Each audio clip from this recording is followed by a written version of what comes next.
रुख करते हैं शोबिज न्यूज की जानिब। अदाकारा माहिरा खान की नॉर्वेजियन डांस ग्रुप के साथ रक्स की वीडियो वायरल हो गई। सोशल मीडिया पर मारूफ नॉर्वेजियन डांस ग्रुप के स्टाइल की पाकिस्तानी अदाकारा माहिरा खान के साथ गाने मोरे सैया मिला के मुँह से नैना पर रक्स की वीडियो वायरल हो रही है, जिसे अदाकारा ने अपने अकाउंट से भी शेयर किया है। इंस्टाग्राम पर वीडियो में माहिरा खान ने सेमी क्लासिकल गीत पर रक्स किया और क्विक स्टाइल के अरकान ने भी इनका भरपूर साथ दिया। क्विक स्टाइल ग्रुप ने मदाहों को मुखातिब करते हुए सवाल भी पूछा कि किसका रक्स ज़्यादा अच्छा है। सोशल मीडिया पर माहिरा खान के मदाहों ने रक्स की तारीफ़ की, जबकि बहुत से सारिफीन ने इसे मुस्तहक़ाखेज़ भी करार दिया।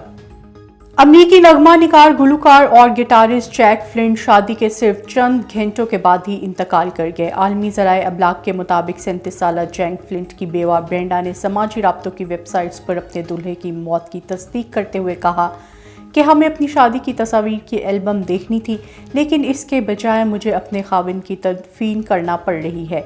मीडिया रिपोर्ट्स के मुताबिक जैक फ्लिंट की शादी हफ्ते के दिन हुई थी और इतवार की सुबह वो अपने कमरे में मुर्दा पाए गए।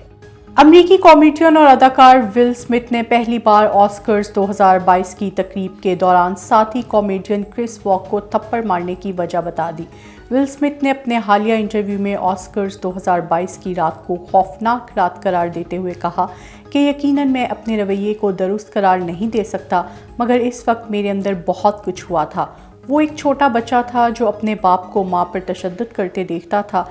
इस लम्हे गुस्से का वो गुब्बारा फट गया और मैं वो बन गया जो मैं नहीं बनना चाहता था। ये वो गुस्सा था जो बहुत अरसे से मेरे अंदर जमा हो रहा था। इंटरव्यू के दौरान अमरीकी कॉमेडियन ने कहा कि जब मैं इस वाक़े के बाद घर गया तो मेरा 9 साला भतीजा मेरे इंतज़ार में जाग रहा था। इसने सवाल किया कि मैंने थप्पड़ क्यों मारा, तो इस वक्त मुझे एहसास हुआ कि मैंने क्या कर दिया। मुझे इस हद तक नहीं जाना चाहिए था।